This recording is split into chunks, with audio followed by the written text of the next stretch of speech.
momento que o rei está nu. É o momento em que Alexandre de Moraes, pela primeira vez, ele está nas cordas. E há sim uma possibilidade real dele ser removido daquela cadeira, não pelo Donald Trump, não pela direita, embora os ativistas, os parlamentares façam uma pressão muito grande, desde todas as arbitrariedades que o Alexandre de Moraes começou a fazer partindo de março de 2019, mas agora do mercado financeiro. E aí ele mexeu no coração do Brasil. Não podemos esquecer que a dívida pública, quase metade dela é para pagar juros da dívida. Juros da dívida esses que são adquiridos por grandes instituições financeiras. E aí eu falo especificamente aqui, por exemplo, dos Moreira Salles, detentores e controladores do Banco Itaú, que hoje é o maior banco do Brasil. Essa dívida pública, porque vamos lá, um país, ele não tem como vender ação. Um país, ele não é gerador de riqueza. O país, ele tira dinheiro de um lugar e bota em outro lugar. O país é uma simples ferramenta para combater a desigualdade social, tirando dinheiro de um lugar e botando em outro lugar. Quando o país quer aumentar a sua arrecadação, ele só tem duas possibilidades, só duas. Aumentar imposto e emitir títulos de dívida. Títulos de dívida esses que são diretamente ligados à taxa Selic, né, que é o juros, né, que é o quê? Juros é o risco do dinheiro. Dito tudo isso, entendemos, com esse breve resumo aqui, que o nosso país diretamente mesmo, está na mão das grandes instituições financeiras e dos grandes bancos do país. Ou seja, por que agora, depois de tudo isso que passou, a gente pode ter essa análise fria de que a briga que o Alexandre de Moraes comprou tem nome e se chama as instituições financeiras.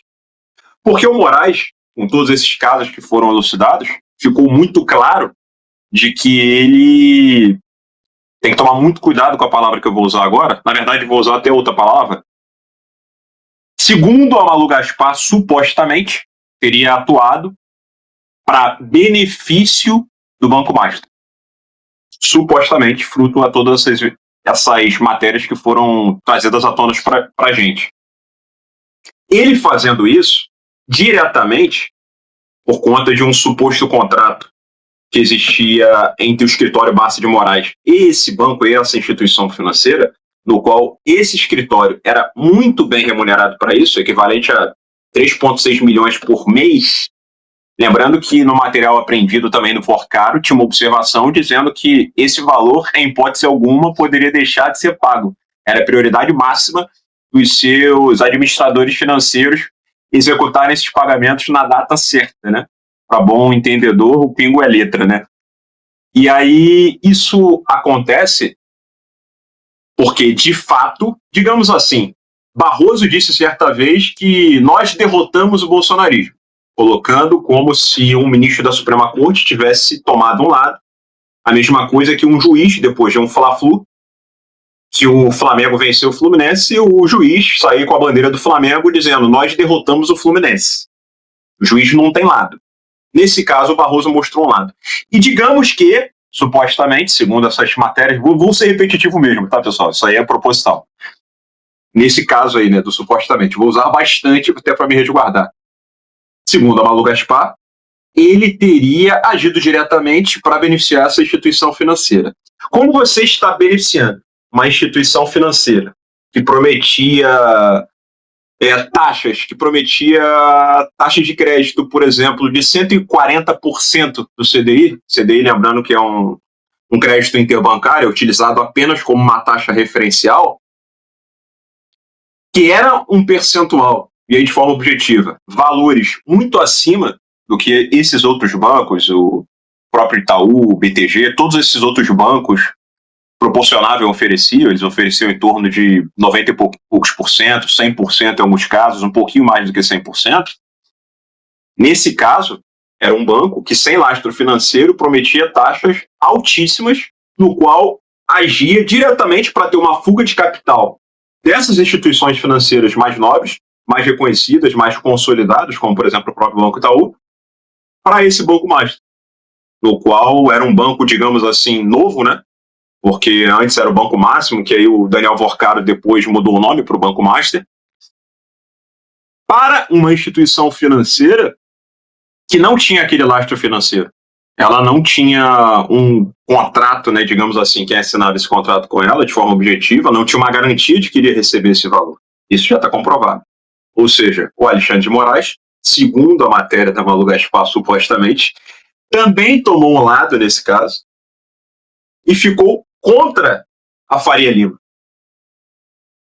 diretamente atuando, segundo a matéria da Malu Gaspar, em prol desse banco.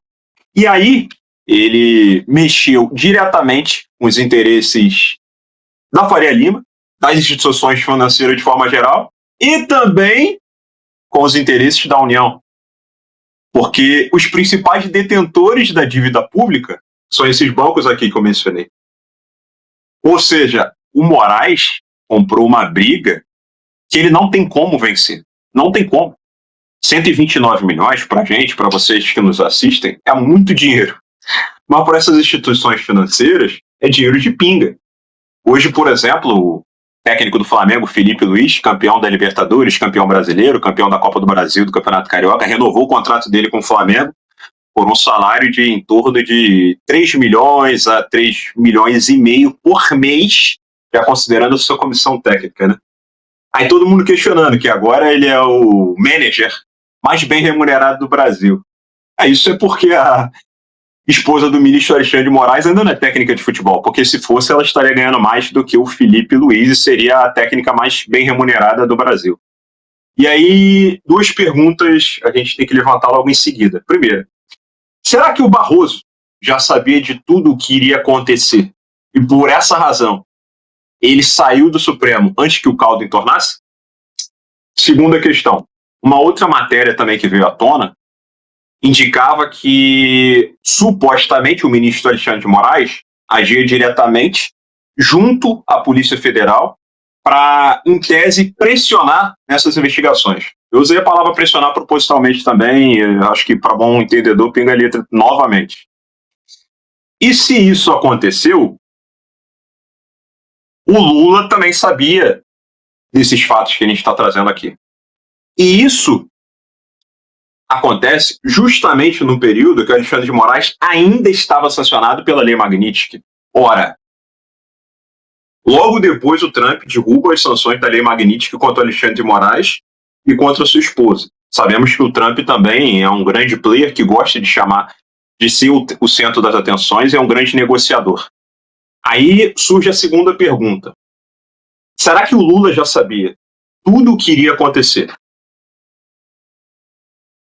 E se posicionou frente ao Donald Trump, dizendo: Trump, você não precisa comprar essa briga com Alexandre de Moraes. A situação dele lá no Brasil, em breve, uma bomba vai explodir. Então pode deixar que isso aqui a gente vai resolver. Essa é a segunda questão. Será que o Lula, nessa articulação, ele disse para o Trump que ele podia derrubar as sanções e que esse problema seria resolvido dentro do próprio Brasil? Essa é a segunda pergunta que fica. E agora a terceira, que é a mais importante. Flávio Bolsonaro agora é o candidato ungido pelo presidente Bolsonaro. Lembrando que ele também apresentou uma carta pela primeira vez, um documento oficial do presidente Bolsonaro, dizendo que ele unge o seu filho para ser o herdeiro do seu espólio político. Ok. Isso aí, inclusive, é uma ferramenta que vai ser de grande valia para que os partidos de centro abracem a candidatura do Flávio Bolsonaro. Mas sejamos bem sinceros, é muito difícil que o Flávio Bolsonaro vença as eleições no ano que vem se o Alexandre de Moraes ainda estiver onde está. Prense e a nossa audiência, qualquer candidato que enfrente o Lula com o Alexandre de Moraes, tendo o Lula como boneco de ventríloco, é muito difícil de vencer essas eleições. Você sabe por que eu estou falando isso. É um outro assunto que é extremamente delicado, que começa com UR e termina com NAS, e também tem uma grande influência na questão do controle através do Tribunal Superior Eleitoral frente a diversas peças, diversas propagandas, diversas afirmações que são verdadeiras, mas que pode ter certeza absoluta que no momento do processo eleitoral do ano que vem elas serão utilizadas como ferramenta de manipulação para beneficiar nesse caso, o sistema toga petista.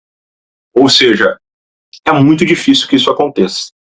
Se os partidos de centro, nesse momento, abraçarem a candidatura do Flávio Bolsonaro na sua quase que totalidade, o Lula ele se transformará num morto político. Ele será um morto político. Então entenda, será que o Lula está se utilizando disso para conseguir manter parte da sua base junto aos partidos de centro? Porque com a saída do Alexandre de Moraes, abrirá uma nova cadeira para o Supremo Tribunal Federal. E essa cadeira ele utilizará para indicar o Rodrigo Pacheco para o Supremo, porque sabemos que os partidos de centro e o próprio Davi Alcolumbre, presidente do Senado, querem o Rodrigo Pacheco no Supremo Tribunal Federal. Ou seja, são muitas peças e perguntas que a gente consegue levantar frente a tudo isso que aconteceu e que tem uma grande influência, sim, nessa decisão do presidente Jair Messias Bolsonaro, mas que pode ter certeza absoluta que serão respondidas logo no início do ano que vem.